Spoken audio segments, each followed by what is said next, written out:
Hey YouTube, what is going on? Thanks for checking out the Straight SRT8 YouTube channel where we discuss all things SRT8 related. Now today's video is going to be talking about electronics, car electronics in particular, discussing some fundamentals. So we'll start right here, we're in my house doing the basics, and then we're going to hop upstairs to my computer screen where I have a PowerPoint presentation all set up for you guys. So when it comes to car electronics, today's video is more about just the basic fundamentals. I want to discuss, what is power, what's voltage, what's current, what is resistance, why they all matter, how they all kind of work together. Describing some fundamental laws in electrical natures and basic physics, such as Ohm's law and the law of power. So I want to get into those derivations, why they exist, how they can be used, and how to describe voltage, resistance, and current into more of an easy to understand, fundamental core concept. So I do that in this video. I also discuss power, equating power, electrical power to actual power using EVs. I talk about series and parallel circuits, and if you're not sure what that is, that's perfectly fine. That's the point of this video. By getting to a lot of the core basics. Now, electronics has just this very foundational layer, and then from there it kind of offshoots very easily into different topics. So part of this video was to talk about just the very, very core fundamentals, and then from there, shoot off different regions of it. So I'll do a region on just batteries, focusing on car batteries. I'll do a region on car automotive for sound systems. Do a different region on different components you can find inside of a car and build upon those basics. So for the first video, it's just the very core fundamentals, the core basics. And then if you guys like this kind of content, if you enjoy the videos, it's more of a learning experience, more of an educational video. But if you guys really enjoy this kind of content, I'm going to create more videos. I can kind of offshoot the basics into more detailed areas. The way you guys get a better understanding of how your car functions electronically, and then how you can get a better idea of some other fundamentals in the car. And it kind of applies more to than just automotive. It kind of applies to a lot of other things. But I'm going to gear initially at least towards more of the automotive stuff. Anyway, that's it for the intro. We're going to go upstairs right now, hop to my computer screen, and go over the PowerPoint. And as always, if there are questions, go ahead and throw them below. Be happy to start a discussion with you guys. So as described in our intro, this is going to be the fundamentals of electronics by Straight SRT8 YouTube channel, which is of course myself.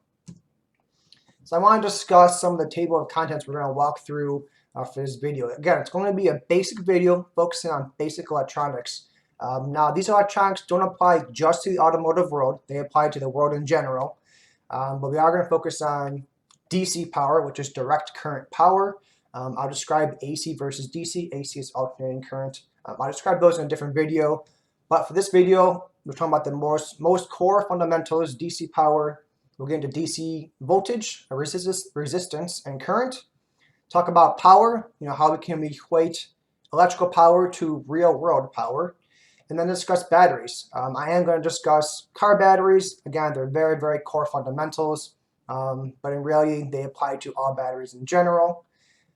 There is a different section or a different video I can do on batteries that are more inclusive to the different kinds of nomenclature found in batteries, but for this point of this video, again, just more testing waters. It'll be a very core basic video on batteries, and then get into the two main ways of wiring circuits, both series and parallel. And again, if you're not sure what that means, perfectly fine. That's the point of this video. And then at the end, we'll have a question slide. I'm not taking live questions. Instead, it'll be answering questions that you guys post below in the video. So go ahead and finish this video and then post your questions. I'll be happy to answer them. So I want to get off talking about voltage. What is voltage in electrical terms, and how can we relate that to a more understandable concept? So I want to compare voltage to water. I want you to think of the deeper the water, the more potential energy it has. So think about water in a dam. The more shallow the water, the less potential energy, and the deeper the water, the more potential energy. If you were to have a very shallow dam, you open it up, you get some water flowing through. You have a much deeper dam, you open it up, you get way more water flowing through. You have more potential behind that dam. So in our example, we're going to equate 1 foot of water to 1 volt. Pretty easy comparison right there. The same thing can apply to deeper bodies of water. So now you have, instead of having a shallow dam, you got a much deeper dam. Instead of having 1 foot of water, you got 10 feet of water. Instead of having 1 volt, you got 10 volts. So going from 1 to 10, it's literally 10 times the amount of potential stored. So that same thing applies to electrical power. If you go from 1 volt to 10 volts, you have 10 times more energy in that circuit. So you have 10 times more voltage or potential being stored. So it's a pretty easy comparison of water depth and potential to electrical power. So how do we relate that potential energy to current? So it turns out that current in a circuit is very similar to current as in water current. So that is the speed or the movement of water or the speed or movement of electrical power through a circuit. So the faster the water moves, the faster the electrical power moves. And as that goes higher and higher, you have a higher and higher current or amperage through a system. So it turns out that we can actually define this relationship. So the 1 foot of depth water can move fast or slow, and that's defined by current. And that relationship is actually mathematically defined by a law, which I'll discuss in a second. And that law defines physics and it defines electrical power as well. So in this scenario, we have 1 foot deep water moving at 1 unit of measure. We'll call it an amp. So to visualize this, I want you to visualize a creek. You got a creek that's 1 foot deep, not very deep, moving at steady pace. We'll call it 1 amp. Not moving crazy fast, not moving crazy slow. It's just kind of moving along, a typical creek. Now in this next scenario, I want you to envision more of a river. Instead of having a creek that's 1 foot deep, you got a river that's now 10 feet deep. And your speed, though, is the same speed. It's not moving any faster. It could, but it's not. Moving the same speed as a creek. So the only difference here was your voltage changed. So normal flowing water, but deeper water to begin with. So that potential energy being stored by the river is much greater because it's much deeper, but it isn't flowing any faster. Same overall speed. So now I want to discuss resistance. So we have our basics of voltage, we have our basics of current, and now we want to discuss resistance, which is measured by ohms. So in our analogy here, I'm talking about water, we want to think about resistance as an obstacle in the water's path. So if we envision a creek again, has no obstacles, your water is flowing at 1 amp, but now you have some obstacle there. I'm not sure what it is, but there is some obstacle preventing the water from moving. This could be, several rocks along the way. Now, if you envision having a river that has, or a creek that has no rocks, great. Or you have a creek that has typical rocks in it, some kind of resistance to movement. The water's not going to be able to flow as freely because it has to navigate around these rocks, and these rocks are going to create some kind of resistance on the path. So it's going to take some kind of energy to overcome these rocks. And that's how we relate ohms. Now the same can be applied to a deeper body of water. Again, we're talking about our river, and now we have more rocks or more resistance. Maybe there are more boulders in the river instead that creates some kind of resistance to the path of the water. So the resistance again is ohms, and our water current is still current, and then our depth of water is our potential. So how can we relate our water resistance, our water potential, and our water current? So we get into Ohm's law. Ohm's law is a pretty cool law. It actually defines mathematically your voltage, resistance, and current. So in our scenario, Ohm's law is your voltage equals your water potential, and that's equal to I times R, which is water current times water obstacles. So in our scenario, V equals IR for Ohm's law. And the official terminology, doing away with our visual representation, we have V, voltage equals current, I times R, resistance. Now V, I, and this ohm symbol are the actual technical symbols used in circuitry. Now sometimes V can be referred to as E for electrical voltage, but we use V in this scenario, so V equals IR. And this is the most fundamental and important law in electronics. Now electronics can go far beyond, and does go far beyond, having simple voltage, current, and resistance, but these are the main building blocks for all electrical systems. So let's do an example. Let's relate V, I, and R to each other in our scenario. So in this scenario, again, we have our small body of water. We got a creek, only 1 foot deep. We have some unknown obstacle in the way, and our water is moving at 1 amp. So looking at Ohm's law, V equals I times R. We have 1. So 1 volt, again, comes from over here. Our I is 1 also, as defined right here, moving at a speed of 1. But we don't know R. We got to solve for R. So we're going to take R and put it over on the other side of the equation. And we get 1 equals 1 times R. And in this scenario, R is going to equal 1. So we have 1 ohm of resistance. So this orange barrier right here is 1. Our voltage is 1, current is 1. So we get, again, V equals IR, voltage of 1, current of 1, times resistance of 1 gives us 1. So our resistance right here in ohms is 1. What about if we have a deeper body of water? What about here? Our barrier is much taller. But what is it? Again, Ohm's law again states V equals I times R. In this scenario, now our voltage has changed to 10. Current is still just 1 amp times R, which means R has to equal 10. So in this scenario, 10-foot deep water, current is 1 amp, resistance is now 10 ohms. So in order to maintain the same water flow, you need 10 times more resistance in this river as in comparison to the creek, because you have 10 times more potential energy stored in that river. So we have now a direct correlation between current, between ohms, and the voltage. Let's do it again. A less straightforward example. Now let's say we have 10-foot deep voltage. We got 10 volts, unknown current, and our water obstacle is now 19 ohms. Again, using Ohm's law, you have 10 equals I times 19. You want to divide the 19 and get it out of here. Bring it over this side of the equation. 10 over 19 gives you current, and your current is now 0.526 amps.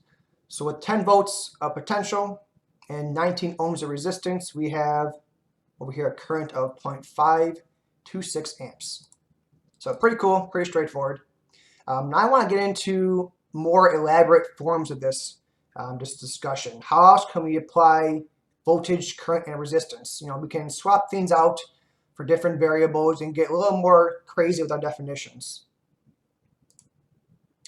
That brings us to this chart on the right-hand side here. So now we're going to break into a little more technical details involving potential and wattage. So that gets into power. So we can see right here, looking at resistance, E over I equals resistance, E squared over P equals resistance, P over I squared equals resistance. You can see the different variations of this Ohm's law and power formula. So again, E is shown instead of V. They are interchangeable, E and V. But now we can apply different forms to understand how we can solve for different variables. So part of this understanding is talking about power. So power is measured in watts, as shown right here. And typically it is E times I or V times I, which is again shown right here. So power equals voltage times current. So when someone says how much power do you have, they don't mean just the voltage or potential energy. They don't mean just how fast the water is moving or your current. They mean the entire thing together. Your E times I gives you your total power. So if I were to back up quickly to this slide, we have 10 volts and we have 0.5 amps. Those together gives us total power. If I go back another scenario where we have just 10 ohms, 1 amp, and 1 volt, again, your 10 times your 1 over here gives you 10. So your power is 10 for watts. So power defines how much potential you have for your entire system. Not just voltage, not just current, but the entire thing as a whole. How much power does that output? Now, with that nomenclature, we can actually apply that to a lot of other concepts, which we're going to do in a second. But before I get there, let's look at other terminology. So taking this and transforming it into symbols instead, we have our voltage, we have ohms for resistance, we have our wattage, and we have A, which is current, or amps. So again, W equals watts, that's how we define power. Amps, I showed previously as I for current, it can also be shown as A for amperage. V for voltage, or it can be E. And then resistance, which is our ohm symbol here, omega, which is R for resistance. So same terminology, same meaning, just shown different ways depending on how you're going to write down for an electrical schematic. Now some of these show this A squared times resistance here. So A, squared means that you're multiplying A times A to get you A to the power of 2, which is read as A squared or V squared. You're just multiplying the same variable twice. So instead of saying resistance times A, they just show A squared. So now we can discuss a little bit more about orders of magnitude. So in electrical power, sometimes we have very, very big power or very, very small power, or units of measure. So as an example, for resistance, you can have 10 ohms, or you can have 10 times 10 to the third, or 10,000 ohms, so 10 kilo ohms. You can also get into 10 mega ohms. So these areas of resistance apply not just to resistance, but to other measurements too, like voltage and current. So for example, if you have a very, very small amount of current, you can have 10 milliamps, or 10 microamps, or 10 picoamps. So it's the same way of measuring voltage, current, resistance, and other mathematical formulas, but in orders of magnitude. So on a lot of circuits, you'll see 10 k ohms.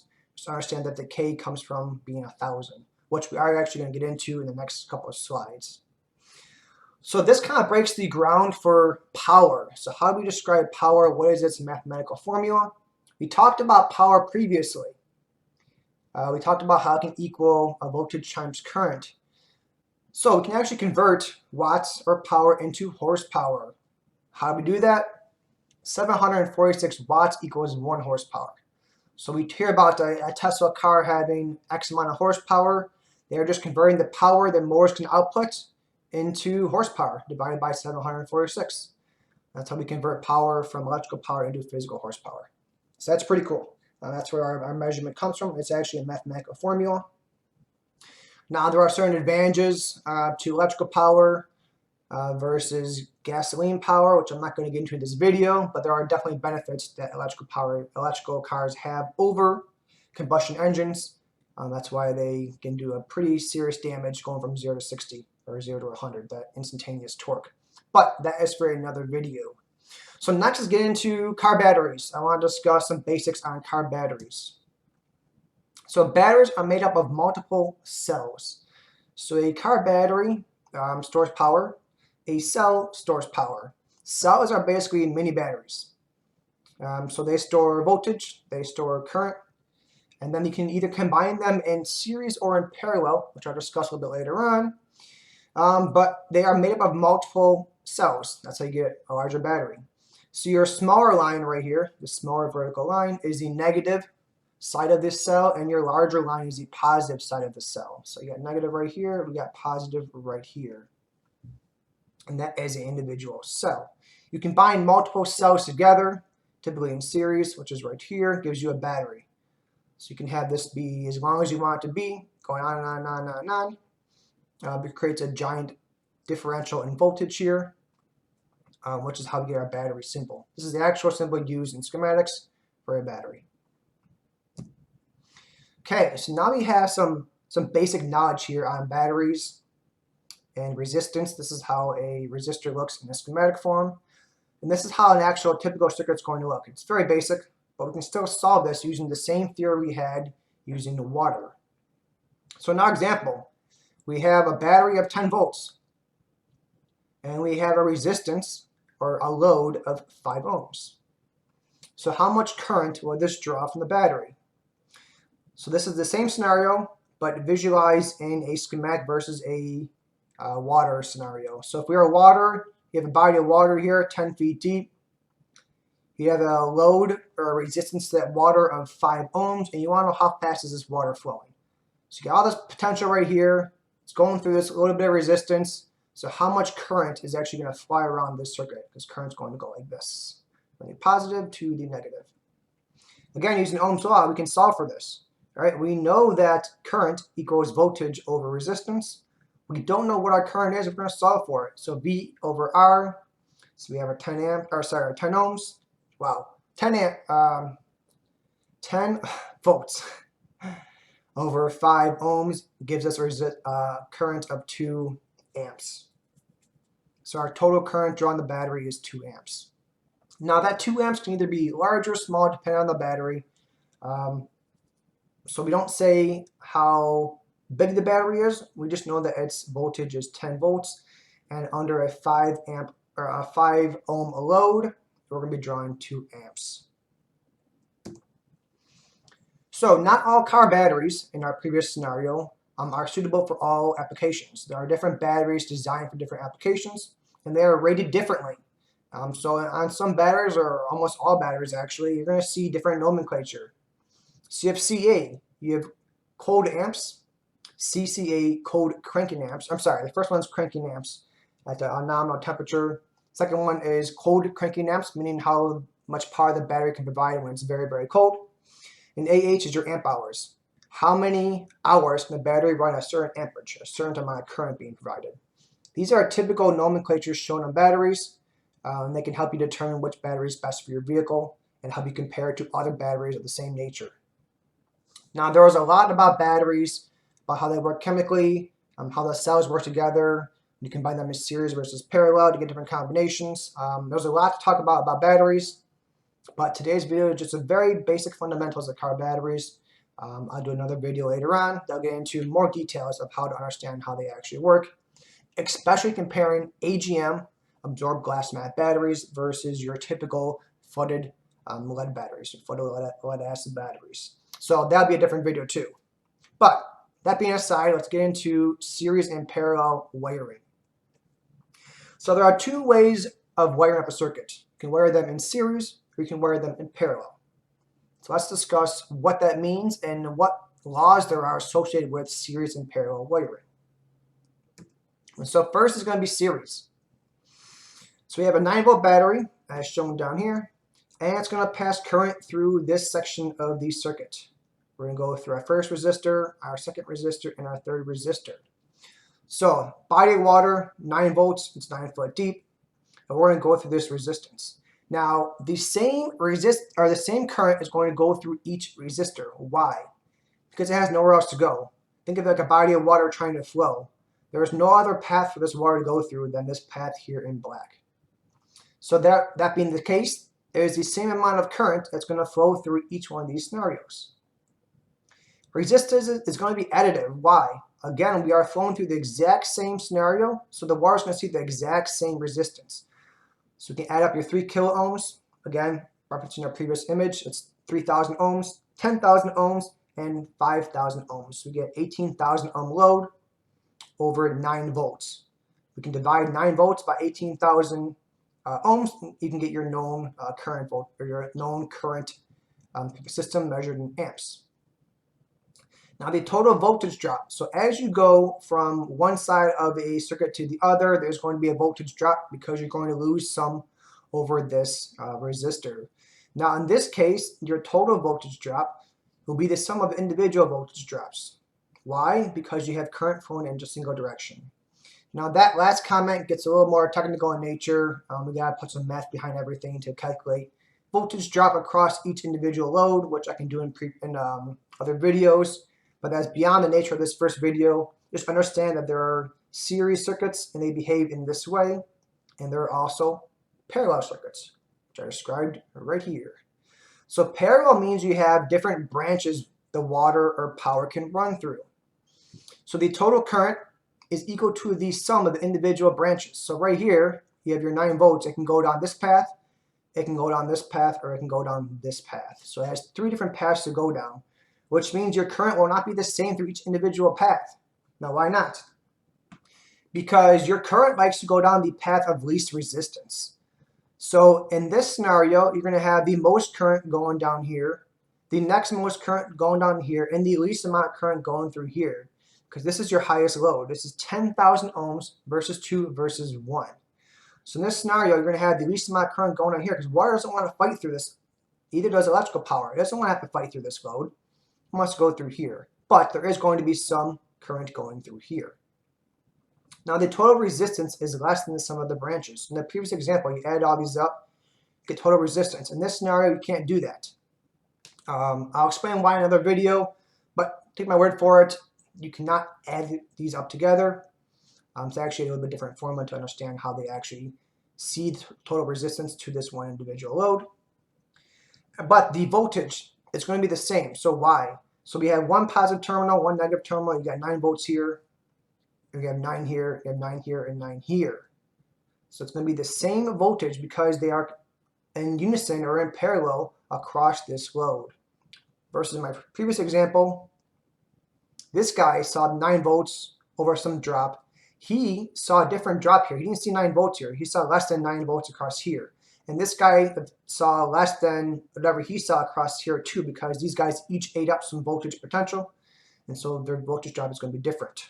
In comparison, from here to here to here, there's a bare wire, which means they all see a 9 volt load across each individual resistor.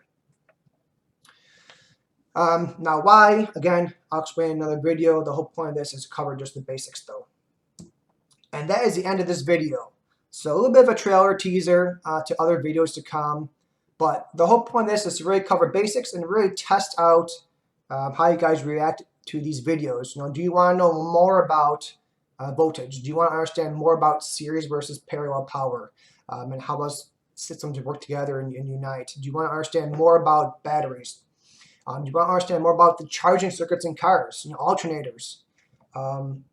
Do you want to know how to properly size certain things? Let's say that, for example, you have an audio system and you're drawing a certain amount of power, right? We talked about watts.